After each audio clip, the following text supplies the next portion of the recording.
Corona virus का कहर दुनिया के साथ साथ भारत में भी बढ़ता जा रहा है। बुधवार शाम स्वास्थ्य मंत्रालय की ओर से जारी आंकड़ों के मुताबिक देश में इस खतरनाक वायरस के मामले 31,000 का आंकड़ा पार कर गए हैं। कोरोना वायरस के संक्रमण से सबसे ज्यादा प्रभावित महाराष्ट्र है, फिर गुजरात और तीसरे नंबर पर है राजधानी दिल्ली। दिल्ली में मौजूदा एशिया की सबसे बड़ी फल और सब्जी मंडी आजादपुर में भी इन दिनों डर का माहौल है। मंडी के व्यापारियों में कोरोना संक्रमण के मामले बढ़ते जा रहे हैं। आजादपुर मंडी में 11 व्यापारी कोरोना पॉजिटिव मिले हैं। इसके बाद कई दुकानों को सील कर दिया गया है। साथ ही व्यापारियों के संपर्क में आए लोगों को क्वारंटीन किया गया है। देखिए, वहाँ पे प्रॉपरली डिसइंफेक्शन किया जा रहा है। जिस जगह पर जो वो पाया गया पॉजिटिव पेशेंट, उसके साथ दुकानें वगैरह सील कर दी गई है। प्रॉपर डिसइंफेक्शन किया जा रहा है, सोशल डिस्टेंसिंग का ध्यान रखा जा रहा है और जो भी इसके अंदर प्रिकॉशंस लिए जा रहे हैं। कोरोना वायरस के चलते दिल्ली से एनसीआर भी दूर होता जा रहा है। पहले दिल्ली से सटे यूपी के नोएडा और गाजियाबाद बॉर्डर सील हुए और फिर दिल्ली से सटे हरियाणा के बॉर्डर सील होने लगे। पहले सोनीपत तो फिर फरीदाबाद बॉर्डर सील कर दिया गया है।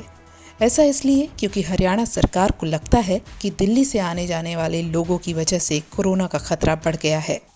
एक तरफ सब अपने अपने राज्यों के बॉर्डर सील कर रहे हैं तो दूसरी ओर लॉकडाउन के चलते दूसरे राज्यों में फंसे मजदूरों की घर लौटने की तड़प बढ़ती जा रही है। उनके सब्र का बांध टूटता दिख रहा है। पहले दिल्ली, फिर सूरत, फिर मुंबई और अब तेलंगाना में मजदूर घर जाने की आस में इकट्ठा हो गए। आईआईटी हैदराबाद की कंस्ट्रक्शन साइट पर काम कर रहे लगभग 2400 प्रवासी मजदूर इकट्ठा हुए और घर वापस भेजने की मांग करने लगे। इस दौरान उन्होंने प्रदर्शन भी किया। पुलिस के मुताबिक उनमें से कुछ मजदूरों ने पुलिस पर पथराव भी किया, जिसमें एक जवान घायल हो गया। साथ ही पुलिस की गाड़ी को भी नुकसान पहुंचा है। मजदूरों के इस प्रदर्शन के बीच एक बड़ी खबर आई। केंद्र सरकार ने देश में अलग अलग जगह फंसे प्रवासी मजदूरों, पर्यटकों, छात्रों और श्रद्धालुओं को मूवमेंट की अनुमति दे दी। आदेश में कहा गया है कि राज्यों को प्रोटोकॉल का पालन करते हुए एक दूसरे से संपर्क कर आवाजाही सुनिश्चित करनी होगी।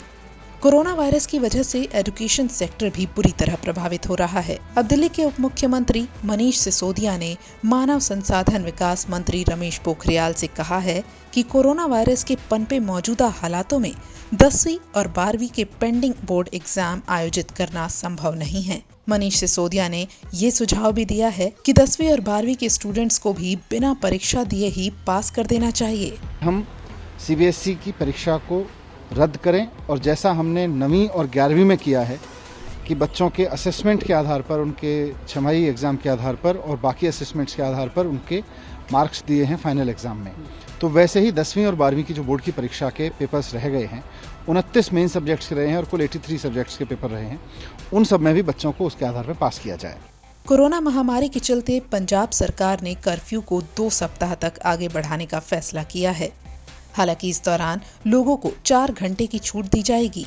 डेली 7 ਵਜੇ ਤੋਂ ਲੈ ਕੇ 11 ਵਜੇ ਸਵੇਰੇ ਅਸੀਂ ਲੌਕਡਾਊਨ ਲਿਫਟ ਹੋਊਗਾ। ਤੁਸੀਂ ਬਾਹਰ ਆ ਸਕਦੇ ਹੋ ਆਪਣੇ ਘਰਾਂ 'ਚੋਂ।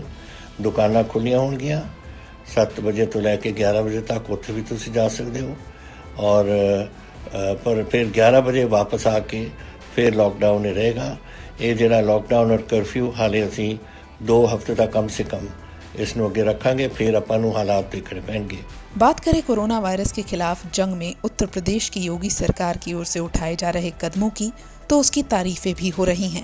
इस बीच सीएम योगी ने बुधवार को अफसरों को निर्देश दिया कि यूपी में डॉक्टरों और स्वास्थ्य कर्मियों के साथ मारपीट और तोड़फोड़ करने वालों के खिलाफ सख्त कानून लाया जाए।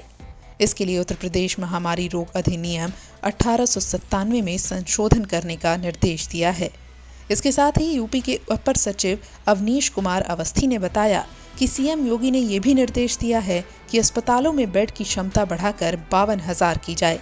स्वास्थ्य विभाग में 17,000 और चिकित्सा स्वास्थ्य में 35,000 बेड बढ़ाए जाएंगे। कोरोना वायरस का खतरा बड़ा है और इसकी चुनौतियां भी, जिससे निपटने के लिए केंद्र से लेकर राज्य सरकारें हर मुमकिन कोशिश कर रही हैं। लोगों की दिक्कतों को कम करने में जुटी हैं, लेकिन साथ ही जनता के सहयोग की भी मांग की जा रही है।